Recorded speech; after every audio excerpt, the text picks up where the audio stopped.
અસાંધારાના કાયદાને લઈને અવાજ ઉઠાવનાર લિંબાયતના ધારાસભ્ય સંગીતા પાટીલે કહ્યું હતું કે અનેક હિન્દુ સોસાયટીઓ હાલ મુસલમાનોના કબજામાં હોવાની પ્રતિક્રિયા આપી હતી। સુરતના લિંબાયત વિધાનસભામાં અસાંધારા વિધેયક મામલે લિંબાયત ધારાસભ્ય સંગીતા પાટીલે અવાજ ઉઠાવ્યો છે। 500 હિન્દુની વસ્તી વચ્ચે એક મુસ્લિમ સુરક્ષિત રહે છે, પણ 500 મુસ્લિમ વચ્ચે એક હિન્દુ અસુરક્ષિત હોવાનું કહેવાયું હતું। લિંબાયત વિધાનસભામાં 1 લાખથી વધુ વસ્તી મુસ્લિમ ધરાવે છે। મારા મત વિસ્તારમાં અસાંધારા લઈને અનેક ફરિયાદો ઉઠી રહી છે। એક સમયે જે વિસ્તારમાં હિન્દુ રહેતા હતા તે આજે નામશેષ થઈ ગયા છે। પહેલાં હિન્દુઓ બહુમતીમાં હતા, પરંતુ હવે માત્ર મુસ્લિમો જ રહેવા લાગ્યા છે। લિંબાયતના મારુતિનગર, પદ્માવતીનગર, બુદ્ધ સોસાયટી, ભાવના પાર્ક સોસાયટી, અમ્માનગર, અંબિકાનગર જેવી સોસાયટીઓમાં મુસ્લિમોએ કબજો કરી લીધો છે। મુસ્લિમ સમુદાયની વસ્તી એક એજન્ડાથી કાર્ય કરે છે। પહેલાં 1-2 વ્યક્તિ ભાડુઆત બનીને આવે છે અને ત્યારબાદ ધીમે ધીમે આખું નગર ઊભું કરી દે છે। અનેક મકાન માલિકોને કિંમત કરતાં વધુ રૂપિયા આપી મકાનની ખરીદી કરી લે છે। અસાંધારાના નિયમોનું ઉલ્લંઘન કરી કેટલાક અસામાજિક તત્વો આવી પ્રવૃત્તિ કરી રહ્યા હોવાનું પણ જણાવ્યું હતું। લિંબાયત વિસ્તારની જે સોસાયટીઓમાં પહેલાં માત્ર હિન્દુઓ રહેતા હતા, હવે ત્યાં બહુમતી મુસ્લિમોની થઈ ગઈ છે। આવા હિન્દુ પરિવારોને માનસિક અને શારીરિક રીતે હેરાન કરવામાં આવે છે અને તેમને હિજરત કરવા માટે મજબૂર કરવામાં આવતા હોવાનો પણ આક્ષેપ કર્યો છે। અસાંધારા કાયદાના નિયમો વધુ કડક બનાવવામાં આવે તેવી રજૂઆત પણ કરી હતી। આજે 1-2 હિન્દુ પરિવારો હજુ પણ મુસ્લિમ બહુમતી ધરાવતા વિસ્તારોમાં બાકી છે અને ત્યાંથી જવા માંગે છે। તેમને પોતાની મિલકત વેચવાની પ્રક્રિયામાં મદદ કરવામાં આવે।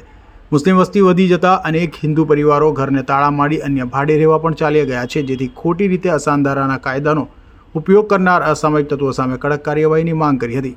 અસાંધારા વિસ્તારને હવે નિર્દિષ્ટ વિસ્તાર તરીકે ઓળખવામાં આવશે, ત્યારે આ નિર્દિષ્ટ વિસ્તારમાં કેવી રીતે કડક નિયંત્રણ લાવવું જોઈએ એ બધા સૂચનો અને સાથે સાથે કડક કાર્યવાહી, કડક કાયદાની માંગ પણ અમે કરી હતી। અને મારા વિસ્તારમાં જ્યારે ઘણા બધા સોસાયટીઓ એવી છે જે પહેલાં હિન્દુ બહુમત ધરાવતી વસ્તી હતી, જેવી કે જે સોસાયટીઓનું નામ લઉં તો એ સોસાયટી બુદ્ધ સોસાયટી છે, ભાવના પાર્ક છે, ગોવિંદનગર છે, મારુતિનગર છે, પદ્માવતીનગર છે, અંબિકાનગર છે, અંબાનગર છે, એવી ઘણી બધી સોસાયટી એવી છે કે જ્યાં પહેલાં હિન્દુઓ રહેતા હતા, હવે નામ શેષ ત્યાં હિન્દુ રહેતા થઈ ગયા છે।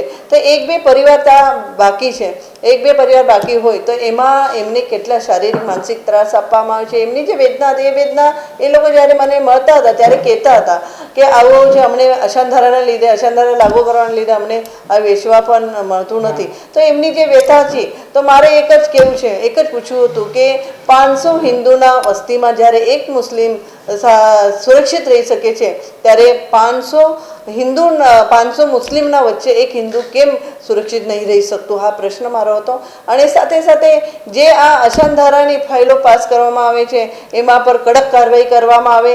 કલેક્ટરને હમણાં તો સુધારા વિધેયક લાવ્યા છે, તો એમાં SITની પણ કમિટી બનાવી છે, એ પણ કમિટી સારી રીતે તપાસ કરે અને પછી જ એમે મિલકત વેચવાની પરમિશન આપે। આવી ઘણી બધી સૂચનોની સાથે સાથે મારી ચર્ચામાં મેં ભાગ લીધો।